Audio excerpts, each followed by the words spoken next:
राजेंद्र पाल गौतम का अगर कोई दोष है तो वो ब्राह्मणवादी केजरीवाल के साथ जाने का दोष है, बाकी उसका कोई दोष नहीं है।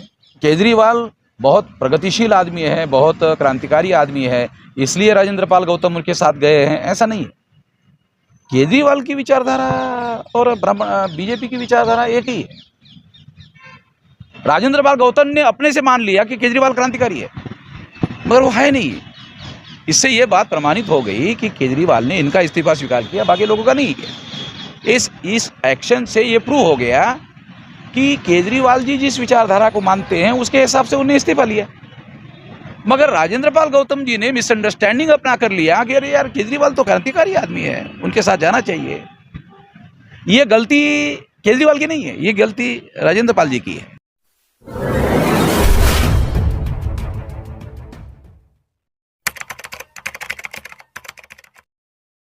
दिल्ली सरकार में मंत्री थे राजेंद्र पाल गौतम, उन्होंने 22 प्रतिज्ञा ली और उसके बाद अरविंद केजरीवाल जी ने उनका इस्तीफा लिया मंत्री पद से।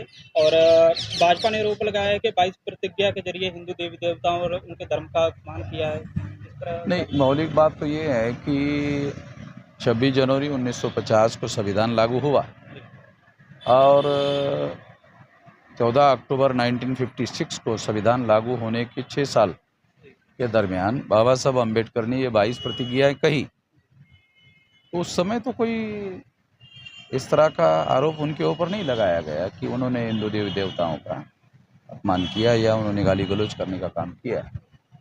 तो ये मीडिया के द्वारा खबरें बनाकर ऐसा माहौल बनाया गया है और ऐसा कोई जो 22 प्रतिज्ञाएं हैं उसमें ऐसा कुछ भी लिखा हुआ है नहीं जिससे अपमान करने वाली बात होती हो। ऐसी कोई बात, ऐसा कोई मुद्दा उसमें है नहीं।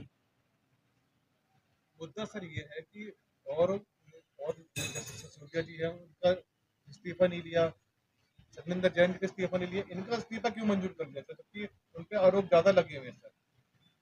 तो राजेंद्र पाल जी पे ऐसा तो आरोप नहीं था कि इस्तीफा लेने हाँ, तो मतलब जो केजरीवाल जी की विचारधारा, भारतीय जनता पार्टी की विचारधारा में कोई अंतर नहीं है ना। क्या दलित समाज सर वोट बैंक के लिए रुक लीजिए कि बीजेपी की विचारधारा में और केजरीवाल की विचारधारा में कोई अंतर नहीं है। तो उन दोनों के बीच में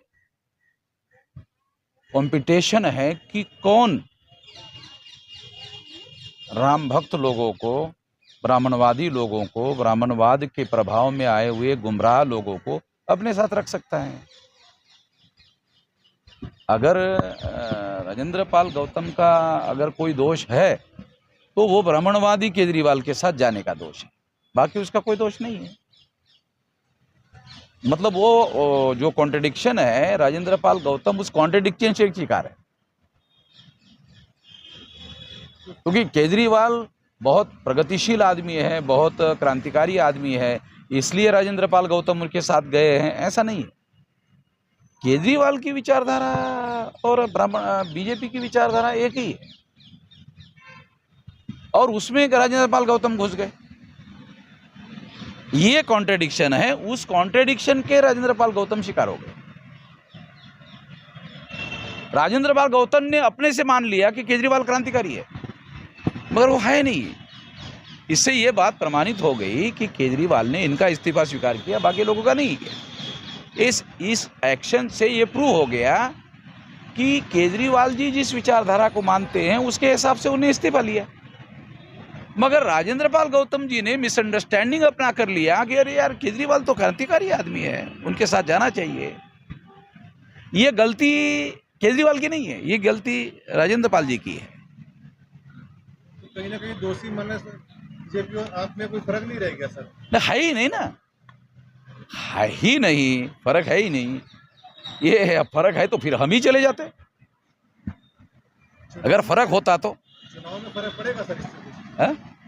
चुनावों में जनता देखेगी सर कि क्या आम अभी क्या है, बीजेपी के पास में कुछ मुद्दे तो है नहीं, वो कुछ कर तो है नहीं रहे। वो इसी तरह का मीडिया को अपने साथ लेकर के हंगामा खड़ा करते रहते हैं। जो मूल मुद्दे हैं उन मूल मुद्दों को सॉल्व करने की दृष्टि से तो वो कुछ करते नहीं है।